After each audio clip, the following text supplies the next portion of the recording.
Você está sintonizado no programa Agenda Econômica, que hoje está examinando o mercado da TV paga no Brasil. Nosso convidado é o senador Walter Pinheiro, do PT da Bahia, autor do projeto de lei quando era deputado lá na Câmara e o seu relator aqui no Senado Federal. Participa do programa o jornalista Ronaldo Martins.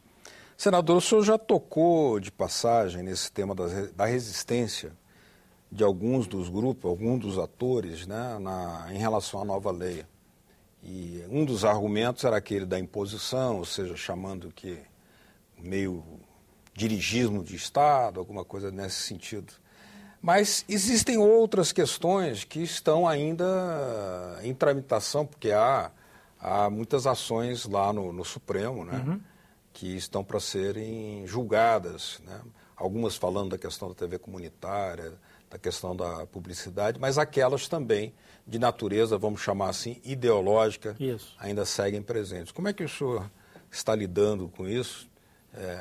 Vê possibilidade que haja alguma alteração aí, o Supremo acate alguma dessas demandas? Beto, eu acho que tem uma coisa que foi, talvez assim, bem trabalhada no início, contra a lei, e que depois eles todos caíram na realidade que isso não tinha nenhum risco. E eu me refiro a uma resistência. Por exemplo, os radiodifusores diziam que nessa disputa eles iriam perder porque a entrada dos operadores de telecomunicações, essa entrada iria engolir os radiodifusores, pelo tamanho. Você pega o setor de telecomunicações, movimenta 170 bilhões por ano. Questão de escala mesmo. Aí os caras dizem, quem movimenta 170 bilhões vai engolir quem movimenta 20, 30. Então, vai tomar. A gente fez a calma. A entrada do setor de teles é a entrada para permitir exatamente a capilarização. Aí, tanto é que na lei nós botamos algumas salvaguardas e algumas amarras para que isso não acontecesse. E a gente dizia até, em tom de brincadeira, a gente dizia assim, vocês acham que as teles vão saber lidar com os artistas como vocês? Vocês já ganharam expertise, né? Seja no trato, na condução. Então, e as teles, mesmo que nós estamos hoje no Brasil, são players mundiais, eles já tentaram isso na América Latina e viram que isso essa não é a praia deles. Não tem expertise, não tem conhecimento. Então, eles vieram como um complemento. Então, essa foi a grande resistência, que, aliás, foi trabalhada, como eu disse aqui, muito bem trabalhada contra a gente. Porque dizer, vão dominar, vão acabar com o mercado brasileiro. Pois bem, então, vencemos essa etapa. Fomos para a segunda etapa, que era a etapa exatamente dessa questão da liberdade de escolha, da questão do conteúdo, da forma como você ia fazer. Então, todo mundo pregava, dizia, não, vamos proibir a entrada de filmes de fora. Você agora só vai assistir coisa de conteúdo nacional. Aí ele tirar sua...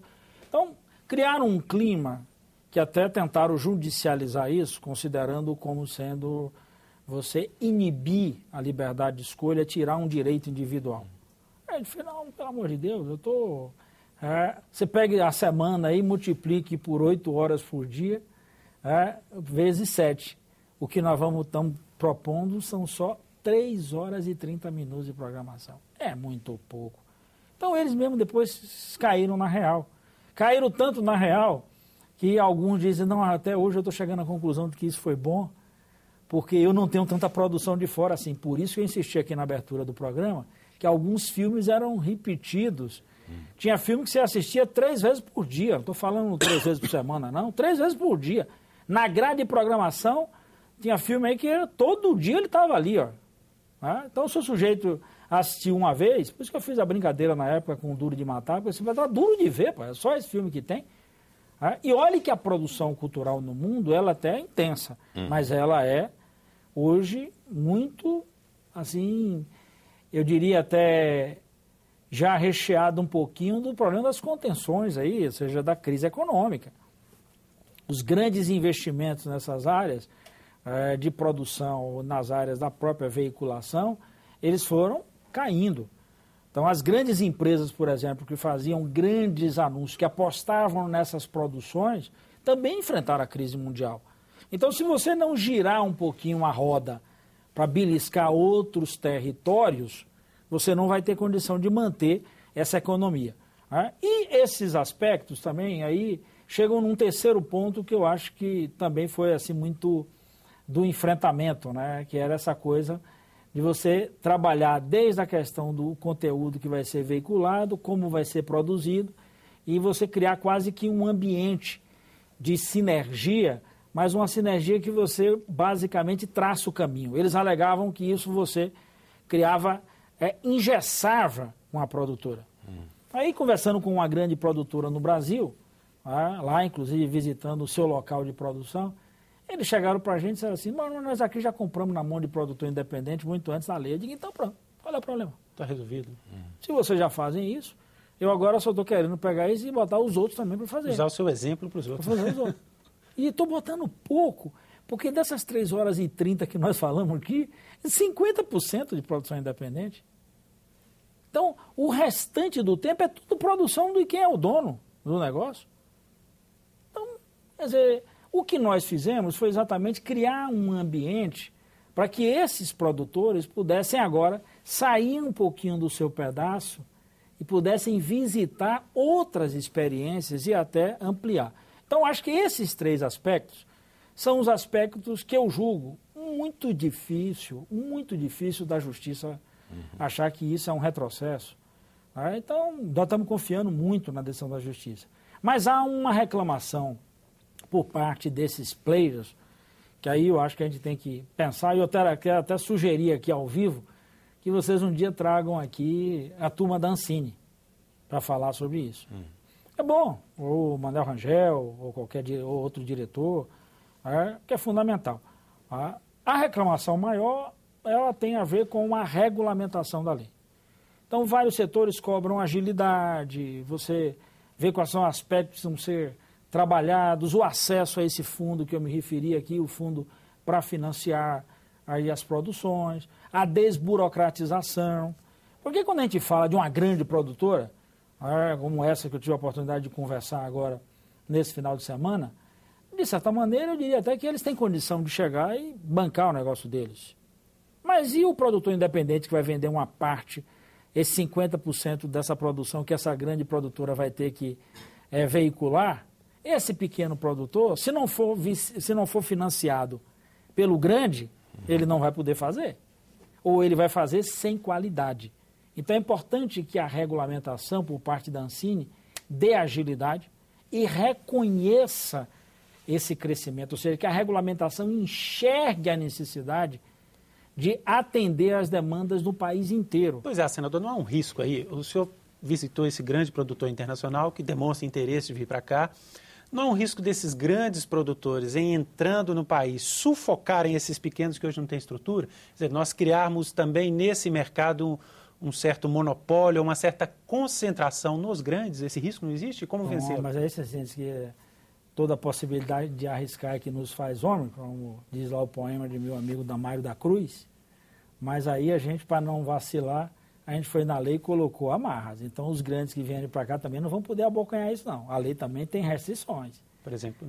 Aí, uma das principais restrições é essa. Ele vai poder vir operar aqui, mas ele vai ter que comprar na mão de produtor independente. Uma parte, né? O que ele produzir como conteúdo nacional, ele tem que botar a unidade dele aqui. Ela só é produção nacional, não é produção feita por brasileiro lá fora, é produção feita aqui dentro.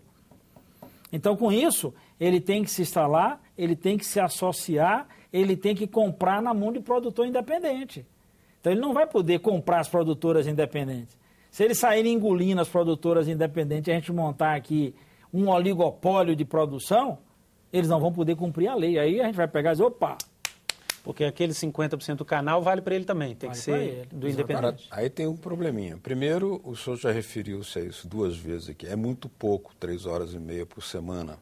Ou seja, a nossa produção deveria ser majoritária. É ao contrário. Segundo, é outro elemento, assim, a possibilidade que esses setores, como muitas fazem, fabriquem ou instalem nomes fantasias e outras produtoras que seriam supostamente independentes, mas são apenas uma sucursal do mesmo. Não, aí eu volto a dizer essa questão da função da Ancine. A agência cumpre um papel decisivo nessa questão, no aspecto do estímulo e mais principalmente no aspecto da regulação e fiscalização. Então é importante que a agência, até porque todo mundo vai pedir licença para para produzir, vai ter quem vai operar aqui no Brasil, tem que também se apresentar, não só a Ancine, ainda tem o caso da Anatel. A Anatel, inclusive, outro dia soltou um dado aí que tinha mais de 200 pedidos de empresas de TV por assinatura. Uma das grandes operadoras americanas. Pedidos das teles, né? E também de operador, porque você vai usar a distribuição, vai usar o canal de telecomunicações, a Anatel tem que ser acionada. Então, ela pediu para se instalar no Brasil. Então, você tem outras grandes empresas. Então, Mas a própria Disney, nessa notícia mesmo, dizia que ela estava resistindo a cumprir esses aspectos da lei. Como é que fica isso? Na realidade, o que é que eu ouvi esse final de semana aí nessa minha rodada, eu diria até essa maratona que eu fiz no final de semana, aí, sexta e segunda de noite já estava de volta. A preocupação deles é exatamente o seguinte: quais são as condições que eu tenho, mas eu preciso fazer, porque senão não tenho como operar no Brasil, não tem como veicular no Brasil, eu preciso botar às 3h30, e com que agilidade eu preciso para poder produzir isso. Então, essa questão já está valendo, e aí é importante para você também não cometer o outro equívoco, não só o desrespeito à lei, mas também você começar a repetir o mesmo conteúdo nacional, ou o que a gente podia falar numa linguagem assim, bem chula, assim, produzir qualquer coisa, bota lá, é nacional, com o intuito até de queimar uma dessas bandeiras importantes que é da produção cultural. Então, é por isso que eu estou chamando a atenção e por isso que eu fiz a sugestão aqui para que vocês trouxessem a Ancine, porque ela tem condição de dizer exatamente quais são ainda os aspectos que faltam ser regulamentados e como é que eles vão agir de forma rápida para que essas coisas todas sejam respondidas e essas coisas possam ser disponibilizadas. Então, nós temos na nossa mão a possibilidade de um grande negócio, e aí eu estou falando um negócio aqui agora do ponto de vista cultural, mas nós temos um grande negócio com potencial econômico e, portanto, a Ancine, na minha opinião, está preparada para esse novo tempo. A Ancine se preparou, se estruturou. Então, nós precisamos agora exatamente juntar aí essa necessidade com a nossa capacidade de produzir isso e ofertar a esse setor as condições para que, de uma vez por todas, nessa área, a gente possa ter o aumento da produção, o aumento de assinantes, a possibilidade de gerar agora aí, mais postos de trabalho e, principalmente, interferir na economia local em nosso país. No próximo bloco, nós vamos examinar aqui a crescente remessa de lucros dessas empresas para o exterior e o risco alertado por muitos produtores da desnacionalização do setor da TV paga no Brasil. Continue com a Agenda Econômica.